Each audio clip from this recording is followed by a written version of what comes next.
Madrid in 2 weeks from now. Russia's war against Ukraine poses the biggest threat to our security in decades. So we must set out NATO's response for the longer term. At the summit, we will take decisions to make NATO even stronger and more agile in a world that is more dangerous and more competitive. I'm confident that the Madrid summit will be a transformative summit with important decisions, not least in 5 key areas. Significantly stronger deterrence and defense, sustained support for Ukraine and other partners at risk, and I'm pleased that President Zelensky will participate in our summit. We will also decide on a new NATO strategic concept, setting out our position on Russia, on emerging challenges, and for the first time on China. And in this context, I welcome that the leaders of our Asia-Pacific partners will take part in our summit for the first time. Last but not least, better burden sharing and resourcing of our alliance, and the historic applications for membership by Finland and Sweden. At this ministerial in Brussels yesterday and today, we have made progress on many of these areas. Last night, we met with Ukrainian Defense Minister Resnikov. We addressed the imperative need for our continued support as Russia conducts a relentless war of attrition against Ukraine. NATO allies and partners have been providing Ukraine unprecedented support so that it can defend itself against Moscow's aggression. Allies have announced additional assistance, including much-needed heavy weapons and long-range systems. We also discussed plans to support the country for the longer term. We are putting together a NATO comprehensive assistance package for Ukraine, helping Ukraine improve interoperability with NATO, transition from Soviet era to modern NATO equipment, and further strengthening security institutions. Yesterday, over 40 nations, NATO allies and partners took part in the meeting of the Ukraine Support Contact Group led by the United States and committed to continue to uphold Ukraine's right to self-defense. Georgia, Finland, Sweden and the European Union also joined the meeting of NATO defense ministers. We made clear that all countries have the right to choose their own path without outside interference. Russia's aggression is a game changer, so NATO must maintain credible deterrence and strong defense. Today, ministers addressed the scale and the design of our future posture and how we can step up across all domains with substantial strengthening of our presence, capabilities and readiness. This will mean more NATO forward-deployed combat formations, to strengthen our battle groups in the eastern part of the alliance, more air, sea and cyber defenses, as well as pre-positioned equipment and weapon stockpiles. And a new force model with more forces at higher readiness and specific forces pre-assigned to the defense of specific allies to enable much faster reinforcement. A number of allies have committed to contribute to our stronger presence in the eastern part of our alliance, but we still have some work to do as we look to the summit, where I expect further announcements. The substantial strengthening of our deterrence and defense is necessary for our security, but it does not come for free. So ministers also discussed the importance of resourcing our decisions. We have seen 7 consecutive years of rising defense investment across Europe and Canada. Allies are also contributing to NATO deployments and exercises and investing in more high-end capabilities, including 5th-generation aircraft and emerging technologies. Now is the time to keep up the momentum so we can continue to preserve peace, prevent conflict, and protect our people. And with that, I'm ready to take your questions. Okay, Frankfurt Allgemeine Zeitung, in the last row. There. Thanks a lot. Secretary Thomas Kutschka, Frankfurt Allgemeine Zeitung. Secretary General, the Pope has made a few remarks on NATO's possible contribution to the war in Ukraine. He said that we don't know the whole drama unfolding behind this war, which was, and I quote him, somehow either provoked or not prevented. We all know the Pope can claim infallibility for his remarks, maybe not for this one, but I'd be keen to hear your reply. Thanks. So NATO is a defensive alliance, and the war in Ukraine is President Putin's war. This is a war that he has decided to conduct against an independent sovereign nation. And what NATO has been doing for many years is to support a sovereign independent nation in Europe, Ukraine, train, assist, and advise, and equip the Ukrainian armed forces. That is what NATO allies and NATO have done for many years. This is not a threat to anyone. This is not a provocation. And that is what we continue to do. So it is President Putin and Moscow that is responsible for this brutal aggression against the independent country, Ukraine. Okay, we'll go to the National News Agency of Ukraine. No?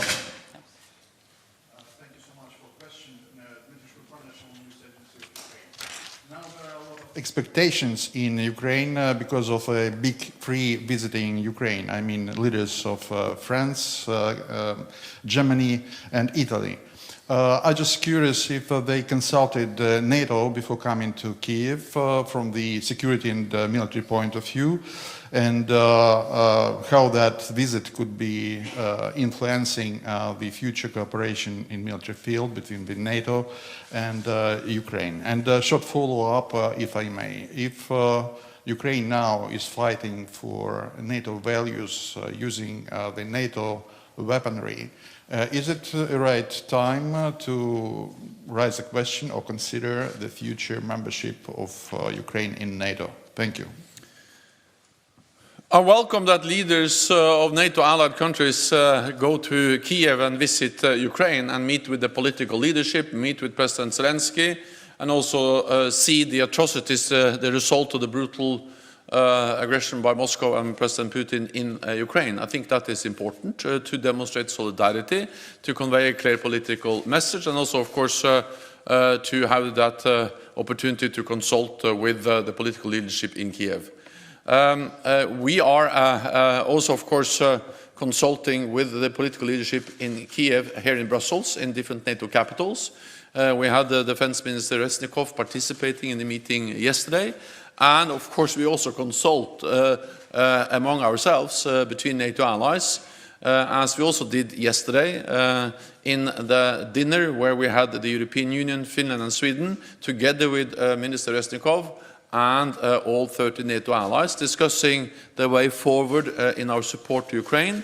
And also we had the meeting of the US-led support group here at NATO yesterday. More than 40 NATO allies and partners participated in that meeting, consulting, discussing how to sustain an unprecedented level of support to Ukraine, and also in that context welcome the announcement by the United States yesterday to further increase support, $1 billion US extra for military aid, including artillery and also long-range fires. So this is part of an ongoing process where allies are consulting and working together in many different ways to provide support to Ukraine. Our focus now is on support to Ukraine, to provide military support, lethal, non-lethal support from allies and from NATO, and also on capacity building, and this helped to modernize more for the longer term the defense and security institutions of Ukraine.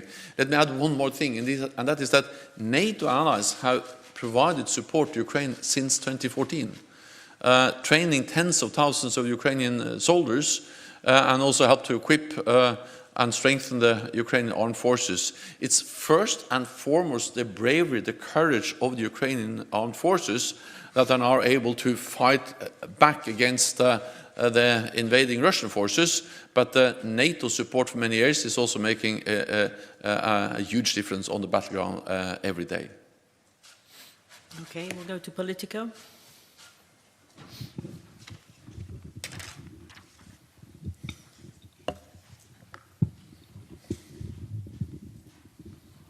Thank you very much, Leigh Beyer from Politico. I have two questions. The first is on the new model which you described on pre-assigned forces. Did any new countries offer troops today for the eastern flank under this new model? And if so, how many and for which frontline countries? And my second question is, have you made any progress today on the tricky question of more common funding for the alliance? Thank you. First, on the new force model, we made significant progress both on agreeing the exact modalities, elements of the new force model, but also we heard several allies indicating that they will provide new national announcements to contribute to the new force model. I think it's a bit wrong if I now start to announce on behalf of those allies. I'm certain that they will make the announcements well ahead of the NATO summit in 2 weeks' time. But we know that already Germany has been out there announcing readiness to provide extra support and also specific pre-assigned forces for Lithuania. And we've also seen announcements earlier from the United Kingdom. And then, of course, we also see other allies like France playing a leading role in Romania, leading the battle group there, and also France participating in many other ways, for instance, also with some more presence in Estonia and air policing. So by the summit, I'm confident that we have both agreed the force model, which is the framework, but also that we have more forces pre-assigned and delivered by NATO allies to underpin this new force model. Then on common funding, well, that's part of what we are preparing for the summit. We made a decision at the summit last year to invest more together. We have received requirements from our military commanders, and now we're working on that. And again, I'm confident that within 2 weeks, by the summit, we will have more concrete decisions. Okay. Imedi, lady here.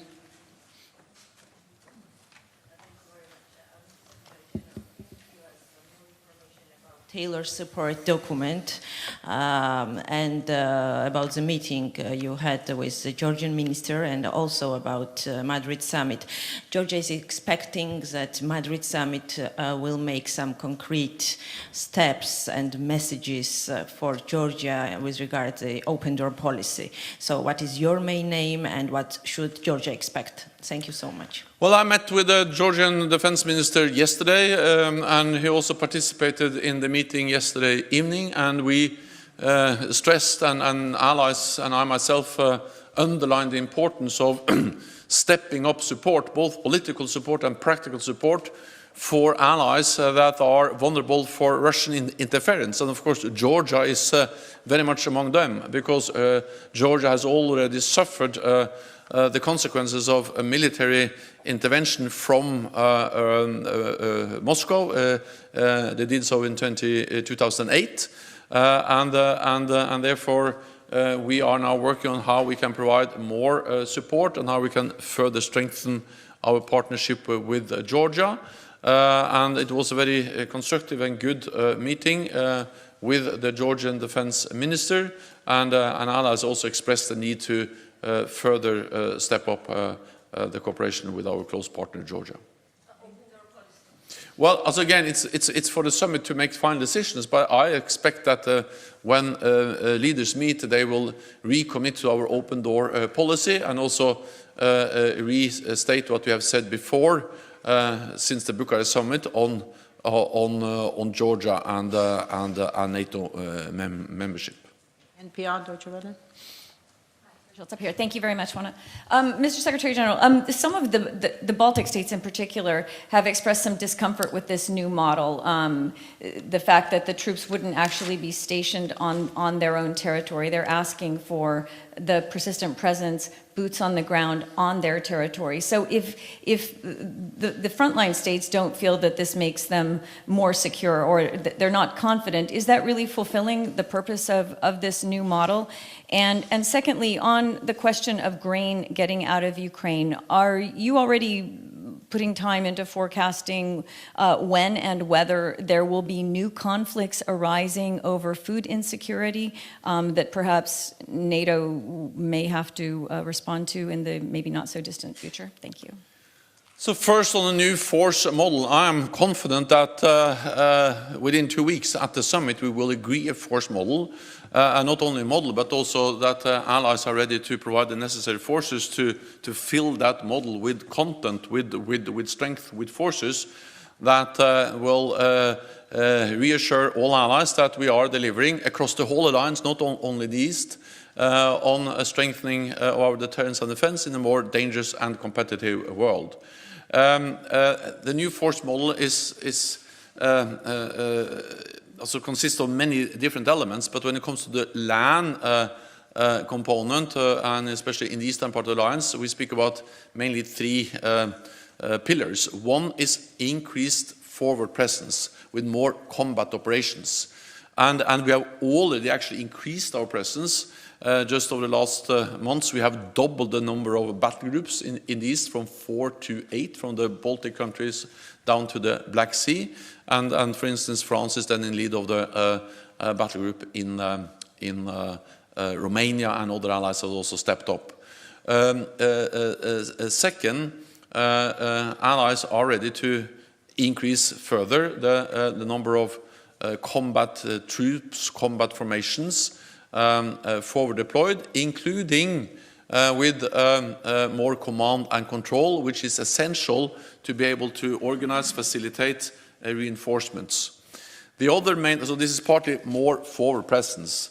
The second element is more forward pre-positioned equipment, because what often takes time is to move heavy stuff, is to move the armored vehicles, is to move the ammunition, is to move the supplies. So if you have more that pre-supplied or pre-stocks, also forward deployments, then pre-positioned, then of course it's much easier and faster to reinforce when needed. And then the third element is then pre-assigned troops, forces that will train in that specific territory where they have a responsibility. So there are, in that way, 3 elements. More forward presence, more forward pre-positioned equipment, and pre-assigned forces with the responsibility for a specific territory. So not all the troops or forces will be deployed forward, but parts of them will be forward deployed and parts of them will be in the home country, but ready to move quickly if needed. So this is the thinking, and then there, of course, are many other elements on cyber, on air, naval, air defenses, enablers, and many other components. But altogether, this will mean a significant strengthening of our deterrence and defense posture across the whole alliance. And food insecurity? Well, that's a serious concern, and of course, it just demonstrates the brutality of the Russian war against Ukraine, because this has global consequences, global ramifications, not least on food prices. And of course, we need to follow very closely the security consequences of that. But first and foremost, it will be cause even more suffering from people, for people all around the world, and especially in the developing world and in Africa and other places. So this is just adds to the concern. It adds to the need to end this war, and that Putin stops this senseless fighting. And I also welcome efforts by allies to try to find ways to get grain out of Ukraine in different ways. And I also spoke with President Erdogan yesterday, and I commend actually the efforts by Turkey and President Erdogan to try to find a solution to get grain out of Ukraine and to do something with the serious increase in food prices we see taking place as a result of Russia's invasion of Ukraine. Vegen. Thank you. As you mentioned, you talked to President Erdogan yesterday, and after that you stated that the talks was about, quote, make progress in the accession process for Sweden and Finland. But after that we heard their foreign minister saying that Turkey's expectations were not meant in documents from Sweden. So what can you say now about the status of this accession process? That we are working hard and actively to find a solution. I welcome the historic applications by Finland and Sweden. Many allies also expressed their support for this historic decision by Finland and Sweden. But at the same time, of course, I and allies take seriously when Turkey, an important ally, express concerns on specific issues, not least related to terrorism. And therefore we address those concerns. We look into how we can address them in a way that enables Turkey to say yes and to accept Finland and Sweden as new members of our alliance. And I think it's important to underline that Turkey is also in favor of NATO's open door policy, and all allies see the value of the NATO enlargement that has taken place over now many years. But there are some specific issues, and we have been consulting with Ankara, our close ally, with Finland and Sweden. I went to Finland and Sweden on Sunday and Monday, met with the President of Finland, the Prime Minister of Sweden, and also I'm in regular contact with President Erdogan, and my staff is also engaging in these issues. My chief of staff is working hard together with many others to try to find a solution. So this is something we are working hard on, actively on, and my aim is to find a solution as soon as possible. Financial Times. Thank you, Henry Foy, Financial Times. Secretary General, on the Turkey point, how much are you worried that the longer this drags on, the more it's fantastic propaganda fuel for Russia, who know there are other countries that want to enter NATO, know that there are other countries that seek NATO protection, but at the moment you guys can't get your house in order to allow Finland and Sweden to come in, even though the briefings just a month ago were that this would happen in a matter of weeks. I mean, is there a reputational issue here for NATO? NATO is an alliance of 30 different allies, and with different parties in government with different views on many things, and then often we don't agree on all issues at the start of a process. So then we have to do as we always do when there are differences, and that is to consult, to discuss, to look for ways to reconcile different views. That sometimes takes some time, but that's also the strength of NATO, that we make decisions by consensus. Of course, by nature, that is a decision-making process that sometimes requires some time, some consultations, some meetings, some hard work. But at the end of the day, those decisions are extremely strong because they're taken by all NATO allies. And the impressive thing with NATO is that despite the fact that every decision has to be taken by consensus, we are actually able to make a lot of decisions, also on difficult issues. And I'm confident that also we will be able to make a decision on this. I cannot say or tell you exactly how much time we will need, but my ambition is to have a decision soon. And then that's what we are working for. And then, of course, when several allies have to agree, and also now agree with 2 applicant nations, nations applying for membership, I cannot tell you when we are able to find an agreement, but we continue to work hard to try to find an agreement. So, on the NATO reputation, I think that the reputation of NATO is that actually we are able to make decisions, also when it requires consensus, which is the way we make decisions in our alliance. Okay, we're going to answer. Hi, thank you for the floor. Let me go back for a second on the visit of the three leaders in Kiev today, because this is the core of the European Union and is also the core of NATO in Europe, or at least continental Europe. Those leaders never traveled to Ukraine before, and the visit takes place today, the day of the ministerial here in Brussels. So, is it just a coincidence, or we can read into it a new resolve, so to speak, of the European leg of the alliance towards Ukraine? And secondly, the Kiel Institute today has published a report in which says that basically the gap of some countries between the pledges of the arms to Ukraine and the actual delivery is significant. And I wonder if you can say something about that too. Thank you. On the last question, we have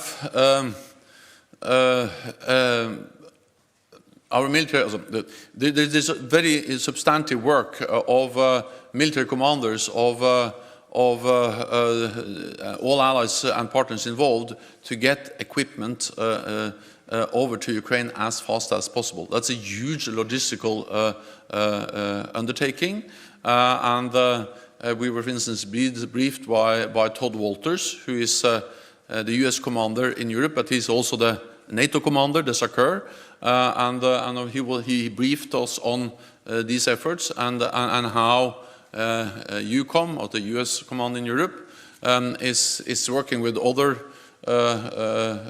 countries to ensure that we get the support over as quickly as possible. There is no doubt, and that was also confirmed and clearly stated by Minister Resnikov, that an enormous amount of equipment, ammunition, weapons have already arrived in Ukraine. But of course there are bottlenecks, there are challenges, and there also are some requirements, for instance, for training, for spare parts to be delivered together with the specific weapons. So we are addressing these challenges as a 24/7, and there is an impressive effort by allies on making sure not only to make the right decisions and announcements, but actually turn those announcements into reality on the ground. And we have seen a lot already, but we are working hard to get even more over as soon as quickly as possible. And I would like to commend all those people working hard to make that happen. Then of course, I welcome that President Macron and Chancellor Scholz and also Prime Minister Draghi are in Kiev. That's a message of solidarity. But in many ways, of course, this message has already been sent by these countries, because all of these countries are and have provided for a long time significant support to Ukraine. And I would also like to commend the European Union for the decisions they have made on sanctions, on financing delivery of weapons, and I think this really demonstrates how the European Union, how NATO are working in tandem, how we support each other's efforts, and how NATO allies and partners are really making an effort to provide support to Ukraine, and this visit is part of that message. Thank you very much. That's unfortunately all we have time for, but hopefully see many of you in Madrid in a couple of weeks from now. Thank you. Thank you.